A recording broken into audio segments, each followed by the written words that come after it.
আমাদের দলের নেতাকর্মী এবং যারা শুভাকাঙ্ক্ষী রয়েছেন তাদেরকে অনুরোধ করব, আপনারা এই হাসপাতালের সামনে ভিড় না করে আপনাদের নিজ নিজ জায়গায়, মসজিদে, বাসায়, সেখানে আপনারা দোয়া করুন।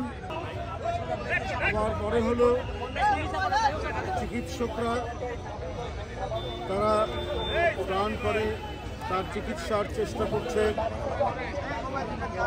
আল্লাহ তাআলা নিশ্চয়ই সারা দেশের মানুষের যে ভালোবাসা, তাদের যে প্রাণ ভরা দোয়া, আল্লাহ দেশনেত্রী বেগম খালেদা জিয়াকে সুস্থ করবেন। তিনি আবারও আমাদের মাঝে ফিরে আসবেন। তিনি এদেশের গণতন্ত্রের নিরাপত্তা, এদেশের রাষ্ট্রের নিরাপত্তা, এদেশের সার্বভৌমত্বের নিরাপত্তা, তিনি এই দেশের স্বাধীনতার নিরাপত্তা। বন্ধুরা আমার, গোটা জাতি দেশনেত্রী বেগম খালেদা জিয়াকে তাদের সকল নিরাপত্তার অভিভাবক মনে করে। তাই সারা জাতি আজকে উৎসুক,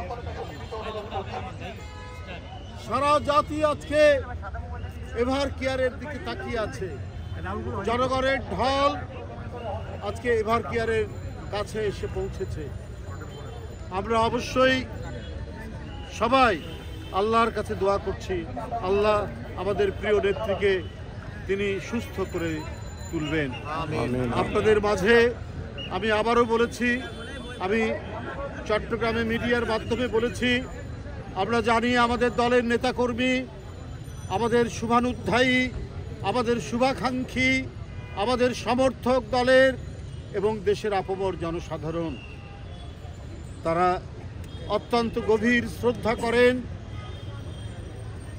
তারা দেশনেত্রীর জন্য যে আকুলতা প্রকাশ করছেন সেটি নিঃসন্দেহে ভাষায় প্রকাশ করা যাবে না, কিন্তু এই আকুলতা প্রকাশ করতে গিয়ে এখানে দেশনেত্রীর চিকিৎসা এবং এই হাসপাতালে আরও অন্যান্য রোগী যারা আছেন তাদের চিকিৎসায় বিঘ্ন হচ্ছে।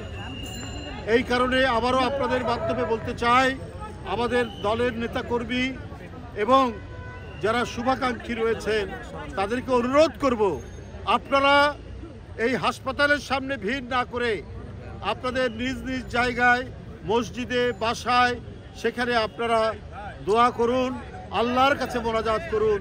শীঘ্রই দেশনেত্রীকে যেন আল্লাহ সুস্থ করে আমাদের কাছে ফিরিয়ে দেয়। আমিন। দেশনেত্রী বেগম খালেদা জিয়ার পরিবারের পক্ষ থেকেও বলা হয়েছে, আমাদের দলের নেতাকর্মীরা তারা এই হাসপাতালের সামনে যেন ভিড় না করে। যারা শুভানুধ্যায়ী, শুভাকাঙ্ক্ষী, সমর্থক এবং জনসাধারণের যারা এখানে এসেছেন তারা হাসপাতালের সামনে ভিড় না করে তারা নিজ নিজ জায়গা থেকে তারা যেন দোয়া করে আল্লাহর কাছে। এইবারও আমি আপনাদের মাধ্যমে সবাইকে, এখানে যারা আছেন আমাদের সারা দেশের মানুষকে, ঢাকাবাসীকে জানাচ্ছি, হাসপাতালের সামনে আপনারা ভিড় করবেন না। এখানে ডাক্তাররা আসছেন যাচ্ছেন, তাদের যাতায়াতে বিঘ্ন হচ্ছে। চিকিৎসকদের যাতায়াতে বিঘ্ন হলে চিকিৎসা হবে কি করে? তাই এই হাসপাতালের সামনের রাস্তাটা এটা একটু খালি করতে হবে এবং সবাইকে অনুরোধ করব, আপনারা নিজ নিজ অবস্থানে গিয়ে আপনারা আল্লাহর কাছে দোয়া করুন।